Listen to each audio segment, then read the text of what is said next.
Hello everyone, कैसे हैं हम सभी दोस्तों। इस वीडियो में मैं आपको सिखाऊंगी कंप्लीट फॉर्म वैलिडेशन। जब भी हम किसी वेबसाइट को क्रिएट करते हैं, इवन सॉफ्टवेयर क्रिएट करते हैं, वहां पे एक लॉगिन फॉर्म होता है। लॉगिन फॉर्म है तो साथ में एक रजिस्ट्रेशन फॉर्म भी आता है। जब भी फॉर्म फिल करते हैं उसमें कुछ वैलिडेशंस लगी होती हैं। ये वैलिडेशंस को आप कभी भी इग्नोर भी नहीं कर सकते, ना ही इसको स्किप कर सकते हैं। ये हर एक वेबसाइट के लिए जरूरी है, इसको आपको लगाना ही पड़ेगा। अगर आप जॉब भी कहीं करते हैं ना, देन भी अगर आप फॉर्म क्रिएट करते हैं तो वहां पे वैलिडेशन से जरूर लगानी होती है। कौन कौन सी जो वैलिडेशन है, पहले ये वाली वैलिडेशन चेक कर लेते हैं। चलते हैं हम अपने लैपटॉप की स्क्रीन पे। तो ये है हमारा कंप्लीट फॉर्म। इसको मैंने बहुत ज्यादा डिजाइन नहीं किया, बस इसकी वर्किंग देखेंगे। तो यहाँ पर सबसे पहले वैलिडेशन क्या लगेगी, मैं बिल्कुल ब्लैंक फॉर्म छोड़ूंगी। तो यहाँ पर मैं सबमिट पे क्लिक करूंगी। तो ये इधर देखो मेरे पास मैसेज आ रहा है कि ये सारी की सारी फील्ड आपने फिल करनी है। एक ये फॉर्म वैलिडेशन होगी। जैसे जैसे मैं फिल करती जाऊंगी, इसको सबमिट करो। तो ये वाले इस पे रेड नहीं रहा, रेड मैसेज नहीं आ रहा, जहां पर मेरे पास आ रहा है, ठीक है, मैसेज। तो इसको फिल करेंगे तो ईमेल की अलग से वैलिडेशन लगेगी, जहां पर कुछ भी फिल कर दो। यहाँ पर अगर मैं सबमिट करूंगी ना, तो ये बोलेंगे कि इसमें @ नहीं है, मतलब इसको हमने कंप्लीट फॉर्मेट इसमें ऐड करना है। ईमेल का फॉर्मेट ऐड करना पड़ेगा। तो यहाँ पर हम लिख देते हैं gmail.com। तो अब ये वाली जो एरर है वो चली जाएगी। अब पासवर्ड की बारी आती है। पासवर्ड हमारे पास 2 पासवर्ड होते हैं, दोनों को मैच करना होता है। तो सबसे पहले पासवर्ड में मैंने कौन सी वैलिडेशन लगाई है, कुछ भी जहाँ पे एंटर करूंगी ना, तो मैं यहाँ पे सबमिट करूंगी तो मेरे पास मैसेज आ रहा है कि 6 कैरेक्टर का एटलीस्ट आप पासवर्ड एंटर करो। तो हम यहाँ पर ऐसे कुछ ऐड कर देते हैं, इसको सबमिट करो। तो अब यहाँ पर कुछ भी दूसरा पासवर्ड कंफर्म करना है, तो मैं कुछ भी ऐसे रैंडमली पिक कर रही हूँ। सबमिट पे क्लिक करेंगे तो मेरे पास आ रहा है कि पासवर्ड डू नॉट मैच। मतलब जो पासवर्ड हमने जहाँ पर एंटर किया है ना, सेम पासवर्ड हम जहाँ पर एंटर करेंगे तभी वर्क करेगा। तो ये हमारी कंप्लीट फॉर्म वैलिडेशन है। इसको हम एक बार चेक कर लेते हैं। इधर मैं लिखूंगी 1 2 3 4 5 6, सेम इधर भी लिख देते हैं 6। तो ये मैच भी करना चाहिए। इसको अब हम सबमिट कर देते हैं। तो अब सब कुछ ओके है। अब हम इस फॉर्म को सबमिट कर सकते हैं। ये होती है फॉर्म वैलिडेशन। बहुत ही ज्यादा इंपॉर्टेंट टॉपिक है। रिएक्ट जेएस में ये फॉर्म वैलिडेशन कैसे क्रिएट करेंगे वो हम देखेंगे इस वीडियो में। चलिए फिर स्टार्ट करते हैं हम अपनी वीडियो को। सबसे पहले हम इसकी डिजाइनिंग करेंगे। तो हमने जहाँ पर रिटर्न में आके HTML का कोड सबसे पहले लगाते थे। मैं आपको साथ में डिजाइनिंग भी करवाऊंगी, क्योंकि इसमें कुछ कीवर्ड ऐड करने होते हैं डिजाइन करते टाइम। तो वो मैं आपको साथ साथ में बताती रहूंगी। एक डिव लगा लेते हैं। इसको इसके अंदर मेन रखेंगे फॉर्म। क्लास नेम ऐड कर देते हैं फॉर्म कंटेनर। इसके बीच हम लगा देते हैं H2 टैग में। CSS की कोडिंग में आपको ज्यादा नहीं करवाऊंगी, बहुत ज्यादा ऐड नहीं की मैंने। यहाँ पर लगा देंगे फॉर्म वैलिडेशंस हेडिंग। यहाँ पर आपने एक फॉर्म टैग लगाना है। तो इसी के साथ सारा काम होगा। आपने जब भी फॉर्म क्रिएट करना है ना, फॉर्म टैग के साथ ही हम क्रिएट करते हैं। एक डिव लगा के इसके अंदर एक लेबल लगाओ। जो भी आपने लेबल लगाना हो, सबसे पहले मैं यूजर नेम लिखूंगी, उसको हम लेबल बोलते हैं। साथ साथ में रिफ्रेश करके दिखा देते हैं कि लेबल कहाँ पे दिखेगा। तो ये आ गया लेबल, ठीक है। यूजर नेम के साथ अब एक इनपुट फील्ड लगेगी। एक इनपुट फील्ड लगा देते हैं हम इसके साथ।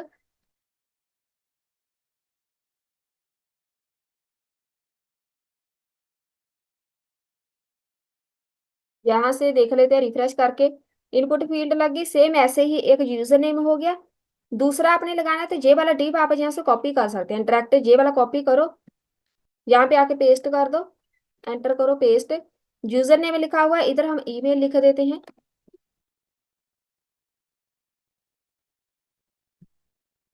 ईमेल आ गया। लेकिन यहाँ पे टाइप आपने ईमेल लिखनी है। जैसे ही हम टाइप ईमेल लिखेंगे ना, अपने आप वैलिडेशन लग जाएगी ईमेल की। तो हमें यहाँ पे कुछ भी करने की जरूरत नहीं पड़ेगी, ये अपने आप ईमेल लगा देगा। जब तक हमें यहाँ पर एंटर नहीं करते @ तो यहाँ पर हमें मैसेज आता ही रहेगा। ये देखो मैसेज आ रहा है @gmail, हमें ऐड करना पड़ेगा। तो ये एक वैलिडेशन होगी। और साथ में जहाँ पे आ जाओ, ये वाला जो ऊपर वाला डिव है, अब इसमें कुछ हमने जो जरूरी कीवर्ड है वो हम ऐड करेंगे जब भी कंप्लीट फॉर्म बनाएंगे। सबसे पहले हम नेम वाले पे चलते हैं, जो यूजर नेम लगाया हुआ है। इधर आके आपने एक लगा देना है, इसको आप ऑटो कंप्लीट बोल सकते हैं। ऑटो कंप्लीट आपने ऑफ करना है। इसके साथ जो भी डेटा फिल करेंगे ना, वो वहां पे सेव नहीं होगा, किसी को भी नजर नहीं आएगा। जहां से मैं ऐसे फिल करूंगी ना, कुछ भी यूजर नेम ऐड किया, ये वाला यूजर नेम ऐसे ड्रॉप डाउन में सेव हो जाता है, ठीक है। ये सेव नहीं होगा तो किसी को नहीं पता चलेगा पहले किसी ने कौन सा यूजर नेम ऐड किया था। उसके बाद एक जहां पर हो गया, इसमें हम लिखेंगे सेम ऐसे ही, कॉपी करो। इसको आपने हर एक इनपुट फील्ड पे लगा देना है, ठीक है। ईमेल पे भी लगा दो ताकि ईमेल भी सेव ना हो वहां पे। ईमेल के बाद बारी आती है पासवर्ड की, यहां से कॉपी करके पेस्ट, एक पासवर्ड एंटर करेंगे। यहाँ पे टाइप आपने इसी की पासवर्ड जरूरी लिखनी है। अगर हम इसकी टाइप पासवर्ड नहीं लिखते तो पता क्या होगा, मैं जहाँ पे टाइप कर रही हूँ ना पासवर्ड, अब जहाँ पे देखो हाइड हो गया। तो ये अगर मैं टाइप इसकी लिख देती हूँ टेक्स्ट, तो जो भी मैं पासवर्ड एंटर करूंगी ना वो सबको नजर आएगा। तो ऐसा नहीं होना चाहिए, पासवर्ड किसी को भी नजर नहीं आना चाहिए। ये देखो सबको नजर आ रहा है, लेकिन अगर हम यहाँ पर लिख देंगे टाइप इसकी पासवर्ड, वो अपने आप हाइड कर देगा। तो अब ये हाइड हो गया, ठीक है। आप जहाँ से इसको शो कर सकते हैं, जैसे जैसे टाइप करेंगे तो यहाँ से आप इसको हाइड कर सकते हैं ताकि किसी को नजर ना आए। तो ये इसकी टाइप कंपलसरी आपने लगानी ही होती है, ठीक है। पासवर्ड के बाद बारी आती है कन्फर्म पासवर्ड, यहाँ पे ही लगा लो कन्फर्म पासवर्ड। सेम इसकी टाइप पासवर्ड रखेंगे, कन्फर्म हो गया। अब जहाँ पे ये वाला जो डिव बंद है ना, इसके बाद लास्ट में एक लगाना है आपने बटन। बटन के ऊपर सबमिट लिख सकते हैं। बस इसकी याद से आपने टाइप रखनी है सबमिट। अब जहाँ पे ऑन क्लिक कुछ भी नहीं लगेगा, फॉर्म के बीच हमेशा हम सबमिट यूज करते हैं। ये कब काम करेगा, अब जहाँ पे आ जाओ, जो हमने फॉर्म टैग लगाया हुआ है ना, जिस बटन के ऊपर सबमिट लिखने से खाली कुछ नहीं होगा, हम जहाँ पर लिखेंगे जो फॉर्म लगाया हुआ है ना, इधर आपने एक ऑन सबमिट बनाना है, ऑन सबमिट। अब जहाँ पे आपने इसका नाम दे देना कोई हैंडल सबमिट। जब भी कोई बंदा सबमिट करेगा फॉर्म, तो ये वाला एक फंक्शन परफॉर्म होगा। इसी के साथ हम डेटा सेंड करेंगे, ठीक है। सबमिट करेंगे जो सेंड करेंगे। तो ये हमारा हो गया है कंप्लीट, इसका जो HTML का कोड है वो कंप्लीट हो चुका है। उससे पहले हम इसको थोड़ा सा डिजाइन कर लेते हैं, तो ये वाला मैं हटा रही हूँ, नहीं तो हमारे पास एरर आनी है। चलिए यहाँ पर मैं अपनी CSS की फाइल ऐड कर देती हूँ। मैंने तो CSS की कोडिंग पहले ही लगा रखी है। CSS की कोडिंग मैं आपको नहीं करवाऊंगी, जस्ट मैं आपको एक चीज बताऊंगी। जैसे ही हम डेटा को ऐसे सबमिट करेंगे ना, तो मेरे पास जो रेड कलर में आएगा बस वो मैं आपको बताऊंगी, बाकी इसमें कुछ भी नहीं है। CSS को फॉर्म को आप जैसे मर्जी डिजाइन करो, बहुत ही अच्छे अच्छे फॉर्म मैंने पहले भी बताया है क्रिएट कर सकते हैं आप, 3D भी फॉर्म क्रिएट कर सकते हैं। तो वो एक अलग टॉपिक है CSS का। तो हम जस्ट इसकी वर्किंग करेंगे। अब जहाँ पे आ जाए, जो फॉर्म बनाया हुआ है ना हमने, इसके ऊपर ऑन सबमिट बनाना है। और सबमिट बनाओ, नाम इसका लिख लो हैंडल सबमिट। इसको कर लो कॉपी, इसको लास्ट में कर देते, इसका भी कोई काम नहीं है, इसको हम बाकी बाद में देखेंगे। सबसे पहले तो चलते हैं हम अपने मेन यहाँ पे फंक्शन पे। कॉन्स्ट वेरिएबल्स आपने क्रिएट करने हैं, कौन कौन से। फॉर्म डेटा नाम का एक वेरिएबल बना देते हैं, सेट फॉर्म डेटा। साथ में यूज स्टेट लगाओ। यूज स्टेट के बीच हमने क्या लिखना है, इसको एंटर कर लो। जहां पर आपने हर वो चीज लिखनी है जो जो आपने फॉर्म में यूज किया है। जैसे मैं इसी को एक्सेप्ट करूंगी, मैंने लगाया हुआ है ये वाला मैं हटा देती हूँ फिलहाल। जहां पे मैंने लगाया हुआ है इसको भी हटा देते हैं। एक आपने यूजर नेम लगाया है, एक ईमेल है मेरे पास, एक पासवर्ड, एक कंफर्म पासवर्ड। तो जो जो फील्ड आपने लगाई हुई है ना, उसी को आपने यहाँ पे लिखना है, लेकिन ये नाम आपने ऐसे ही नहीं लिख देने। अब यहाँ पे मैं यूजर नेम वगैरह सब कुछ यूज कर रही हूँ ना, तो ये वाले जो कीवर्ड या फिर नाम वेरिएबल है, ये हम कैसे और कहाँ पे लगाएंगे, ये बहुत ही ज्यादा जरूरी है। बेसिकली ये सारा काम डेटाबेस के साथ होता है। सारा कोड सेम होगा, बस ये वाले जो कीवर्ड्स है ना, ये सारे के सारे आपके डेटाबेस के कीवर्ड आने हैं, लेकिन ये किसके साथ हम मैच करेंगे, इसको हम कर लेते हैं कॉपी। HTML पे आ जाओ। इधर हमारे पास जो पहली इनपुट फील्ड है ना, सारी के सारी इनपुट फील्ड यहाँ पे है। इधर आपने कीवर्ड्स ऐड करने हैं जो कंपलसरी है, जिसको आपने कभी भी स्किप नहीं करना। एक आपने नेम लिखना है। नेम में जहाँ पे यूजर नेम लिखूंगी जो मैंने वहां पे ऐड किया था, यहाँ पे लिखो यूजर नेम। एक तो यहाँ पे हो गया, इसको हम नेम बोलते हैं। तो हर एक इनपुट फील्ड को, हर एक आपने कुछ भी लगाया हो पूरे फॉर्म के बीच, जो जो भी आपने लगाया है डिजाइनिंग के लिए, उसका एक नेम होता है, तो वो नेम आपने लिखना होता है। नेम के बाद एक मेरे पास वैल्यू नाम का कीवर्ड होता है। वैल्यू के बीच हम लिखेंगे, वैल्यू का मतलब इसके अंदर जो भी वैल्यू है उसको हम गेट करेंगे। तो मैं यहाँ पे लिखूंगी जो मैंने फॉर्म डेटा वाला वेरिएबल बनाया है ना, फॉर्म डेटा डॉट, जहां पे लगाओ यूजर नेम। अब ये वाला जो यूजर नेम होगा, इधर आप, आपके लिए सबसे आसान तरीका है, आप सारे के सारे कीवर्ड सेम रख लो। इधर मैंने यूजर नेम रखा हुआ है, इधर आप यूजर नेम, इसका नाम भी यूजर नेम रखो। आप इसकी जो वैल्यू के साथ हम कीवर्ड यूज करेंगे वो भी यूजर नेम रखो। सेम ऐसे ही, एक तो यूजर नेम हो गया। अब यहाँ पर चलो, ये वाली जो दूसरी इनपुट फील्ड है, एक यूजर नेम है, एक ईमेल की है। ईमेल के नाम इसका रखो, ईमेल के ऊपर भी एक नाम रखना है, इसको आपने नाम कोई अलग देना है। सेम ऐसे ही जैसा इसका नाम होता है ना, ये वाला लेबल, इसी के साथ मिलता जुलता हम नाम रखते हैं तो आसानी रहती है। एक नाम ऐड कर दो ईमेल का। सेम ऐसे ही एक यहाँ पर वैल्यू लिखो, वैल्यू के बीच सेम हमने लिखना है form data, form data dot email. बस ऐसे ही आपने एक एक करके सबके बीच आपने वैल्यू ऐड करते जाना है, ठीक है। सेम ऐसे ही हम यहाँ पे कर देंगे। एक इसको नाम दे देना है, नेम इज इक्वल टू हम पासवर्ड रखेंगे।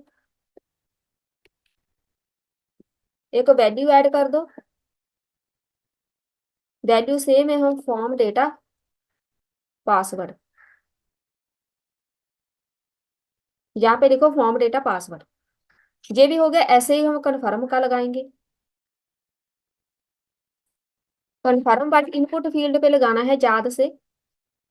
एक तो नेम ऐड करेंगे, कन्फर्म पासवर्ड, सेम ऐसा ही नाम लिख लो जैसा इसका लेबल है कन्फर्म पासवर्ड। उसको एक वैल्यू लिखनी है, वैल्यू के बीच भी मैं इसको form data dot confirm password ऐसे लिखूंगी, ठीक है। तो ये हमारे कुछ कीवर्ड जरूरी जो हमने लगा दिए हैं। जितने भी इनपुट फील्ड है ना, इनके ऊपर जो भी इसके अंदर वैल्यू फिल करेंगे ना, मैं जहां पर ऐड कर रही हूँ, मैंने एबीसी कुछ भी यूजर नेम ऐड किया तो उसको गेट करेंगे। हर एक इनपुट फील्ड के ऊपर एक ऑन चेंज बनेगा, कहीं भी बना दो, मैं इधर ही बना देती हूँ। ऑन चेंज लगाना है आपने, नाम आपने सेम रखना है, हैंडल चेंज, नाम कुछ भी रख लो।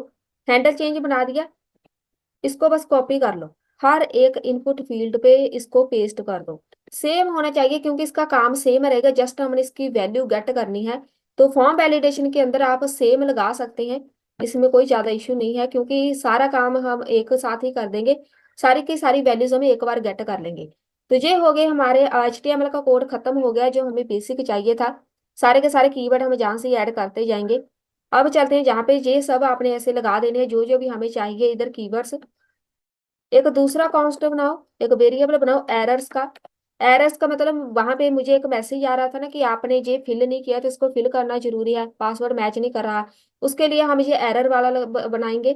तो यहाँ पे इसको डिफाइन कर देते हैं, एरर को आपने ऐसे करली ब्रैकेट के बीच लगा के छोड़ देना है। कॉन्स्ट, एक यहाँ पे दूसरा बनाओ, फॉर्म वैलिड बना देते हैं। फॉर्म वैलिड, यहाँ पे नाम लिख देते हैं सेट फॉर्म वैलिड। इसको हम स्टार्टिंग में फॉल्स कर देंगे, यूज स्टेटस को फॉल्स करेंगे। ये हम बाद में देखेंगे क्यों यूज कर रही हैं। ये वेरिएबल्स क्रिएट करने के बाद बारी आती है, हमने एक बनाया है कॉन्स्ट, लगाओ पहले। हमने एक फंक्शन बनाया था हैंडल चेंज। तो सबसे पहले तो हम इसकी वैल्यूज गेट करेंगे, जो भी यूजर इसमें एंटर करता जाएगा डेटा ना, तो क्या उसने पासवर्ड एंटर किया है, यूजर नेम, ईमेल, वो सब कुछ गेट करना पड़ेगा। उसके लिए हम क्या लगाएंगे, कॉन्स्ट नेम एंड वैल्यू। अपनी तरफ से आपने नेम एंड वैल्यू को कुछ और नहीं लिख देना। ये नेम एंड वैल्यू हमने यहाँ पे यूज किया हुआ है, ये वाला नेम हो गया, इधर से करो। जे अगर नेम हो गया, एक जे जहाँ से जो भी हमने वैल्यू लगाई थी ना, दोनों को हम गेट करेंगे। तो ये एक दूसरा तरीका है। वैसे हम स्कोर को कैसे लगाते हैं, E dot target dot value, लेकिन मैं अब यहाँ पे क्या लिखूंगी, ई डॉट टारगेट। अब यहाँ पे वैल्यू नहीं लिखेंगे क्योंकि हमें एक नेम चाहिए, एक हमें वैल्यू चाहिए, तो वो अपने आप दोनों दोनों को गेट कर लेगा, ठीक है। उसके बाद जो सेट फॉर्म डेटा हमने बनाया हुआ है, उसके अंदर form data name and value दोनों को हम सेट कर देंगे। अब बारी आती है main function handle submit. Handle submit, जब भी फॉर्म सबमिट होगा होगा तो क्या करेंगे, सबसे पहले तो ये वाला ही लगाएंगे, ई डॉट प्रिवेंट डिफॉल्ट।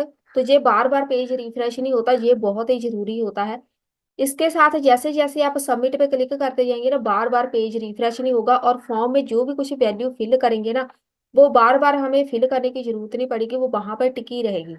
उसके बाद ये वाला हमें जरूरत नहीं है, इसको आप जस्ट चेक कर सकते हैं कंसोल डॉट लॉग में जाके कि आपके पास कोई वैल्यू गेट हो रही है कि नहीं। जो से वो टेस्टिंग के लिए होता है वो हम स्किप कर सकते हैं।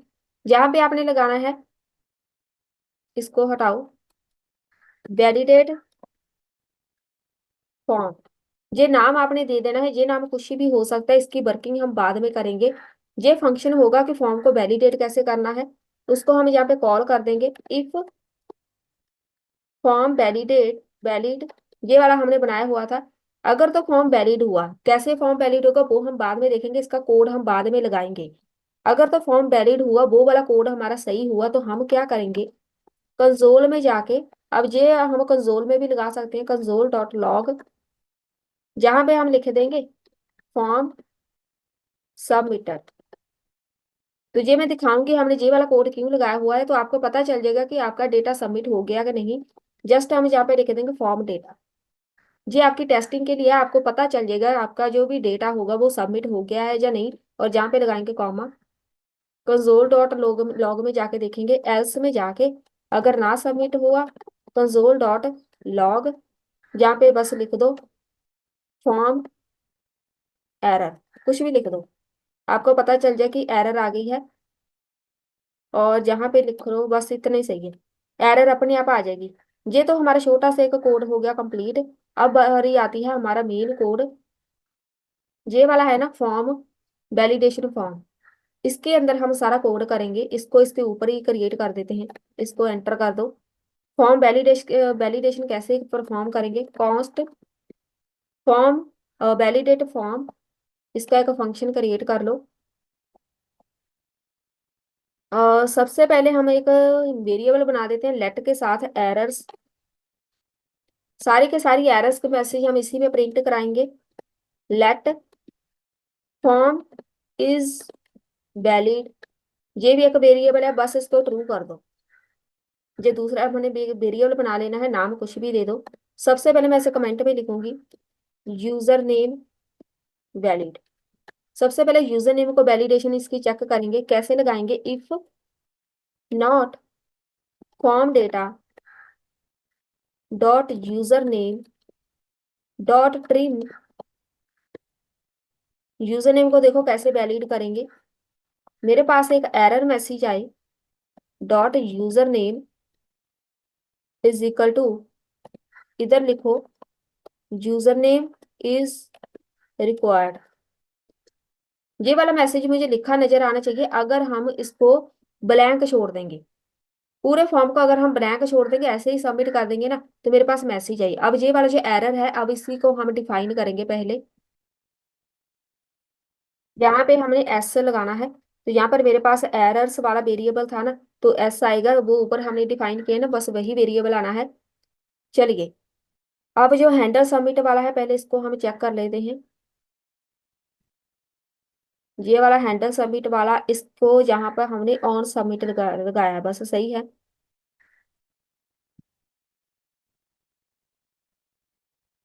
अब जहां पर मुझे ये वाला मैसेज आएगा, इसके बाद जस्ट हम यहाँ पे लिखेंगे जो फॉर्म इज वैलिड था ना, इसको फॉल्स कर देंगे। फॉर्म इज वैलिड फॉल्स, पहले हमने ट्रू किया था, उसके बाद इज वैलिड को फॉल्स कर देंगे। पहले इसको सेव करेंगे, अब चेक कर लेते हैं एरर। तो एरर कोई नहीं है, इसको जस्ट सबमिट करेंगे, ठीक है। और कंसोल तो रहने देते हैं। जहां पर अब मुझे मैसेज आना चाहिए, सबमिट तो कर दिया मैंने ब्लैंक, लेकिन मुझे यहाँ पर मैसेज आना चाहिए, उस मैसेज को कैसे प्रिंट कराएंगे, यहाँ पे आ जाओ। एक तो सबसे पहले हमें वेरिएबल लिखना पड़ेगा, इसको आप लिख सकते हैं, यहाँ पे आपने ब्रैकेट चेक कर लेनी है। ये वाली जो इज वैलिडेट फॉर्म वाली ब्रैकेट है ना, इसके ऊपर आपने लगाना है, सेट कर लो एरर, जो हमने एरर वाला बनाया था, इसके बीच जो भी एरर्स वाले मैसेज है ना, इसके साथ हम प्रिंट कर देंगे। अब सिर्फ इसके साथ ही नहीं हो जाएगा, आपने आना है जहाँ पे HTML में, आप पहले देखो कहाँ पे मैसेज आएगी। तो मैं जहाँ पर इस इनपुट फील्ड के नीचे लगाना चाहती हूँ एक मैसेज, एरर का मैसेज, तो इसके लिए जस्ट हम लिखेंगे एक लाइन, इसको एंटर कर देते हैं। ये जो इनपुट फील्ड है ना, इसके बिल्कुल बॉटम पे लिखो एरर्स वाला वेरिएबल डॉट इसी को कर देते हैं errors dot user name. User name, यहाँ पर आपने वो चीज लिखनी है, यूजर नेम पे आपने बनाना है, इधर मैसेज ही देना, तो हम जस्ट यूजर नेम लिखेंगे। एंड अब जहाँ पर एक पैराग्राफ के पीछे लगा सकते हैं या फिर स्पैन टैग के, तो मैं यहाँ पर स्पैन टैग लगा देती हूँ। पैराग्राफ भी लगा सकते हैं लेकिन स्पैन टैग के ज्यादा साथ ज्यादा सही लगेगा, डिजाइनिंग सेम रहती है इसके साथ। स्पैन टैग के बीच आपने एक क्लास ऐड कर देनी है, क्लास नेम, नाम इसका कुछ भी दे दो, एरर्स नाम दे देते हैं, ठीक है। उसके बाद इधर आपने मैसेज प्रिंट कर देना, एरर्स डॉट यूजर नेम। पहले हम इसको प्रिंट रिफ्रेश करेंगे और चेक कर लेते हैं एरर। मेरे पास ये वाला डिव है, इसकी एरर है, ये वाला डिव यहाँ से स्टार्ट, जल्दी से चेक कर लेते हैं इधर। इनपुट फील्ड, अब इसमें तो एरर नहीं आनी चाहिए कोई। लास्ट में जाके बस एक कर्ली ब्रैकेट यहाँ पे बंद कर दो, हमने जहाँ पे स्टार्ट की थी ना कर्ली ब्रैकेट, यहाँ पे बंद कर दो। इसको हम एक बार रिफ्रेश कर देते हैं, सबमिट। तो यहाँ पर देखो यूजर नेम इज रिक्वायर्ड, मतलब इसको आप ब्लैंक नहीं सबमिट कर सकते। अब इसको आपने रेड कलर देना है। तो ये वाली जो क्लास नेम है ना एरर्स वाली, हम चलते हैं सीएसएस की फाइल पे। इसको मैंने पहले ही डिजाइन कर रखा है, दिखा देती हूँ। आपने जस्ट लिखना क्या है, ये वाला है ना एरर वाला, तो मैंने यहाँ पे एरर लिखा है और यहाँ पर मैंने क्लास नेम एरर्स लिख दिया, तो मैं यहाँ पर एरर कर देती हूँ ताकि अपने आप कोडिंग लग जाए। आपने इस क्लास को जस्ट एक नाम दे देना है एरर, उसके बाद इसका कलर रेड कर दो, फॉन्ट साइज आप इतना रख सकते हैं तो ये रेड कलर में नजर आएगा, ठीक है। तब ज्यादा सही लगेगा, हमें पता चल जाएगा कि हम इसको ब्लैंक नहीं छोड़ सकते। तो यहाँ पर आ गया सिर्फ ऐसे ही, सिर्फ एक फील्ड का हुआ है अभी कंप्लीट। यहाँ पे आ जाओ, आप तो पहले इसी को कॉपी कर लो, कॉपी करके ये वाली इनपुट फील्ड है ना एंटर करके इसके बीच पेस्ट कर दो। आपने जस्ट लिखना है ईमेल, यहाँ पे ईमेल के ऊपर लगानी है तो ईमेल लिखो, पासवर्ड के ऊपर लगाना है तो पासवर्ड लिखो, और जहां पर मेरे पास आना है ईमेल। ईमेल को कैसे वैलिडेट करेंगे, सेम आपने कोड लगाना है हर एक चीज के लिए कि हर एक फील्ड हमारे लिए रिक्वायर्ड है, हम इसको ब्लैंक नहीं छोड़ सकते। सेम ऐसे ही आपने सेम कोड आपने ईमेल के लिए लगाना है, लेकिन ईमेल के लिए थोड़ा अलग से कोड लगाएंगे। इफ, यहाँ पर मैं पहले इसको बता देती हूँ मैंने लिखा क्या है। If not form data, form data हमारा मेन वेरिएबल रहेगा, जो भी फिल करेंगे इसी के अंदर आएगा। नॉट का नॉट लगा दिया मतलब उसको नहीं मिल रहा डेटा, इसमें नहीं मिल रहा उसको, ये बिल्कुल खाली मिल रहा है, ठीक है, उसमें डेटा कोई नहीं है। यूजर नेम, मतलब यूजर नेम वाली फील्ड बिल्कुल खाली है। ट्रिम मेथड मेथड होता है कि हमने वाइट स्पेस रिमूव करनी है, उसने चेक करना है क्या कोई स्पेस के बाद कोई डेटा है कि नहीं। मतलब हो सकता है किसी ने ऐसे ऐड किया हो, इधर स्पेस है तो इधर हो सकता है इसके बाद किसी ने ऐड किया है, तो इसने चेक करना है स्पेस के बाद कोई डेटा है या फिर डेटे के बाद कोई स्पेस है। तो वो वाइट स्पेस रिमूव करके चेक कर लेगा पूरी फील्ड खाली है, ठीक है। उसे चेक कर दिया इसमें कोई भी डेटा नहीं है, तो मुझे यहाँ पर मैसेज आ जाए यूजर नेम इज रिक्वायर्ड, बस। सेम ऐसे ही यहाँ पर लगाओ if not form data dot email. Email के लिए कोड अलग लगेगा, ट्रिम वाला सेम लगेगा, इसको भी मुझे चेक करेगा कंप्लीट। एरर्स वाला मैसेज मुझे मिलेगा dot email is equal to, message क्या रहेगा ईमेल इज रिक्वायर्ड। उसके बाद form is valid false, valid valid नहीं है तो इसको फॉल्स करो। एल्स में जाके कोड एक लगाना है अपनी इफ कंडीशन के साथ, सेम बस ऐसे ही लगाओ। ये ईमेल वैलिडेशन का कोड है, तो मैं यहाँ पर ऐसे लिखूंगी, फॉर्मेट सेम रहना चाहिए आपका। बिल्कुल मैं टाइप कर देती हूँ पहले जल्दी से, यहाँ पर इसी को सिलेक्ट करूंगी। ये है मेरे पास कोड, ईमेल वैलिडेशन के लिए हम इसको यूज करते हैं। तो ये एक कंप्लीट है, हम अपनी तरफ से नहीं लिख रहे, तो ये बना बनाया होता है, ये कुछ वैलिडेशन बनी होती है, नंबर्स के लिए अलग से होती है, डिजिट के लिए अलग से होती है, तो ये एक ईमेल की वैलिडेशन है। वो चेक कर लेगा क्या उसमें एक एट द रेट है, क्या उसमें डॉट है, तो ये अपने आप ये चेक कर लेगा। एट द रेट कहाँ पे लगना है, स्टार्टिंग में कहीं एट द रेट ना हो। ये वाला जो हमने लिखा हुआ है ना, ये मतलब इधर कुछ ना कुछ वैल्यू है ABC, उसके बाद एट द रेट आएगा, उसके बाद यहाँ पर कुछ वैल्यू आएगी जीमेल याहू कुछ भी आएगा, डॉट, उसके बाद फिर से वैल्यू आएगी, ठीक है। तो ये एक फॉर्मेट हो गया ईमेल का, इसको हम वैलिडेशन के लिए यूज करते हैं। उसके बाद इसमें लिख दो errors dot email is equal to email is required.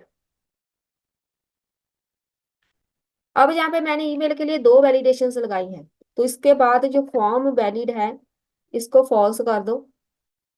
दो ईमेल की वैलिडेशन लग जानी है, एक तो ब्लैंक होगा, ठीक है, अगर ब्लैंक है तो ये वाला मैसेज आ जाए, ठीक है। अगर उसके अंदर उसने फॉर्मेट सही नहीं लिखा, हो सकता है ईमेल के अंदर वो अपना नाम ऐड कर दे, हो सकता है उसमें कुछ 1 2 3 ऐड कर दे, हो सकता है जहां पर वो ऐसे स्पेशल सिंबल ऐड कर दे। तो यहाँ पर इसको चेक करना बहुत ही जरूरी है कि क्या ये ईमेल का फॉर्मेट है कि नहीं। सबमिट करो। तो यहाँ पर देखो मैसेज आता ही रहेगा, तो यहाँ पर मैं @@ ऐड कर दूंगी। तो यहाँ पर देखो फिर भी मैसेज आ रहा है, क्योंकि हमने यहाँ पर अभी कुछ ऐड नहीं किया, तो यहाँ पर कुछ ऐड करना पड़ेगा। उसके बाद ये अब कंप्लीट हुआ, ठीक है। इसको सबमिट करो, तो कोई भी एरर नहीं है। अब इसको हम हटा देते हैं, सबमिट करो, तो मैसेज आ रहा है कि ईमेल इज रिक्वायर्ड। ये ईमेल की होगी वैलिडेशन कंप्लीट। इसको एंटर कर देते हैं। पॉज के बाद अच्छा, हमने यहाँ पर ना एक कर्ली ब्रैकेट स्टार्ट करनी है, तो वो हम भूल गए। वैसे इसके बिना भी कोड सही है, चल गया है। ऐसे आप इसको ऐड कर देना, ठीक है। कर्ली ब्रैकेट इसको लास्ट में एंटर कर दो। सेम ऐसे ही पासवर्ड के लिए, अब यहाँ पे देखो पासवर्ड के लिए कैसे लगाएंगे। If not form data dot password, अगर ब्लैंक है सबसे पहले तो वही लगेगा। डॉट ट्रिम, फिर चेक करेंगे कि ब्लैंक है फील्ड, तो ये चेक कर लेगा errors dot password is required. एक वैलिडेशन हो गई। फॉर्म इज वैलिड को हम कर देंगे फॉल्स, हमारा फॉर्म वैलिड नहीं है, फॉल्स करो इसको। एल्स इफ में जाके if form form data dot password dot length. अब जहाँ पे आपने चेक करना है कि पासवर्ड उसने उसकी लेंथ कितनी रखी है, तो मैं यहाँ पर <6 रखूंगी, आपकी मर्जी है। <6 होनी चाहिए। अगर <6 है, 6 से ऊपर ही पासवर्ड रखेंगे। अगर उसने <6 रखी है उसकी लेंथ, जस्ट मैं उसको एक मैसेज प्रिंट कराऊंगी। Error dot password password must be asterisk 6 character. तो ये आप लगा देना कोड।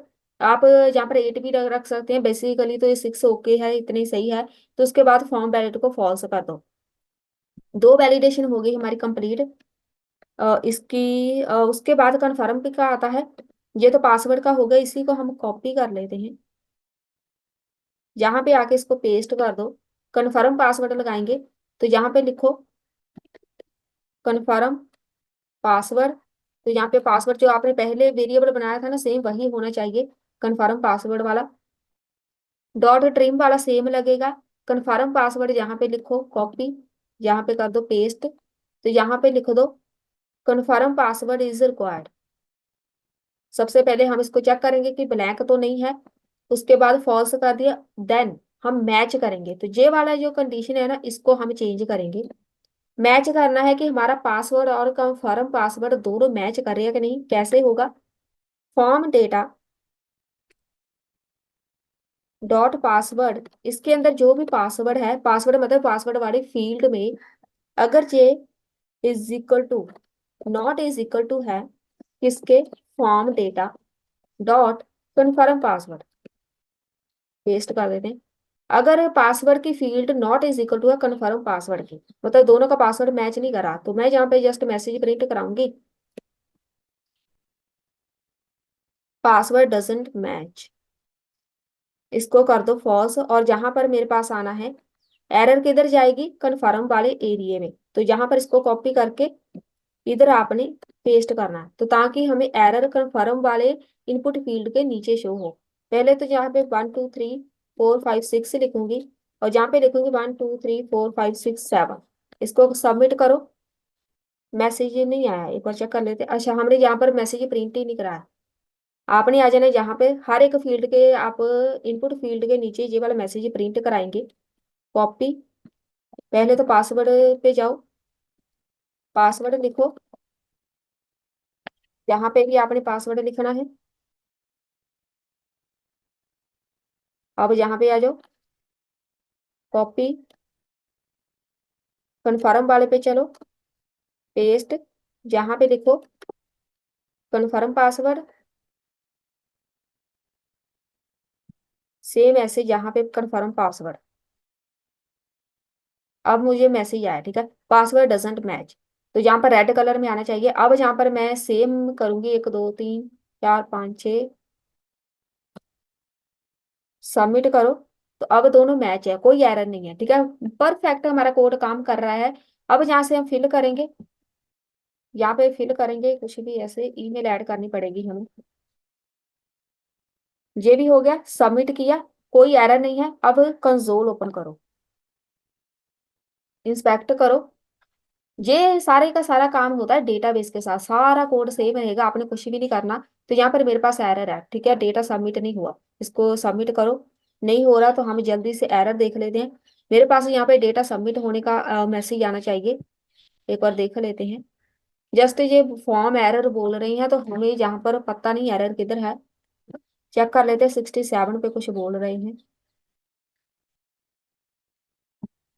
इधर चलो, ये वाला है मेरे पास, सबमिट नहीं हुआ डेटा। यहाँ पे हमने ये वाला सेट एरर लिखा हुआ है ना मैसेज, पहले तो इसको हमें एक फॉल्स किया था ना, उसको ट्रू करेंगे। किसको सेट करना है? Form data. हर जगह हमने इसको लगाया था फॉर्म इज वैलिड। तो यहाँ पे हमने फॉर्म इज वैलिड इसको बताना है कि फॉर्म वैलिड है, लास्ट में जाके पहले इसको सबमिट कर देते हैं। तो अब यहाँ पे मेरे पास एरर आई है, वो वाली एरर नहीं आई अभी। ये वाली एरर आई है क्योंकि मैंने जहाँ पर लिखा हुआ है सेट फॉर्म डेटा, लेकिन यहाँ पे आएगा सेट फॉर्म वैलिड। हमारा फॉर्म वैलिड है तो हम इसको बताएंगे, इसको रिफ्रेश करो। अब पहले हम सबमिट करके देखते हैं, सबमिट पे क्लिक करो। अब मेरे पास आई है एरर रीडिंग ट्रिम, इसको हम कर देते हैं बंद पहले। अनडिफाइंड रीडिंग ट्रिम, ट्रिम वाला मेथड नहीं वर्क कर रहा है, जल्दी से चलते हैं ट्रिम वाले पे। यहाँ पे हमारे पास कोई एरर नहीं है, तो मैं यहाँ से रिफ्रेश किया तो अपने आप सब कुछ एरर चली गई, पहले पेज रिफ्रेश नहीं हुआ था क्योंकि कोड सारा मैंने चेक किया, सब कुछ ओके है। अब यहाँ पे मैं सबमिट कर रही हूँ, अब एक बार इसको इंस्पेक्ट करके चेक कर लेते हैं। एरर हमारे पास कोई नहीं थी। यहाँ पे आपने इंस्पेक्ट पे आना है। तो अब यहाँ पे देखो फॉर्म सबमिटेड, अब सही है, वो पहले रिफ्रेश नहीं हुआ जस्ट। अब यहाँ पर अगर आपके पास ये वैल्यू आ गई, इसका मतलब आपका पूरे का पूरा फॉर्म डेटा सबमिट हो जाएगा। ये डेटा बेसिकली जाएगा आपके डेटाबेस में, जब आप इसके साथ डेटाबेस कनेक्ट करेंगे। तो ये बस यहाँ से वैल्यू आपको नजर आनी चाहिए कि आपने क्या क्या फिल किया है, सारे का सारा डेटाबेस चले जाएगा डेटाबेस में। तो इसी का हम कंप्लीट फॉर्म वैलिडेशन बोलते हैं। अगर आपके पास ये रिजल्ट आ गया, इसका मतलब आपका फॉर्म बिल्कुल ओके है। यहाँ पे सारी की सारी वैलिडेशन हमारे पास कंप्लीट हो चुकी है। इसको आपने लगाना होता है, कंपलसरी लगाना होता है। तो ये था हमारा आज का टॉपिक, हो गया कंप्लीट। मिलते हैं फिर नेक्स्ट वीडियो में।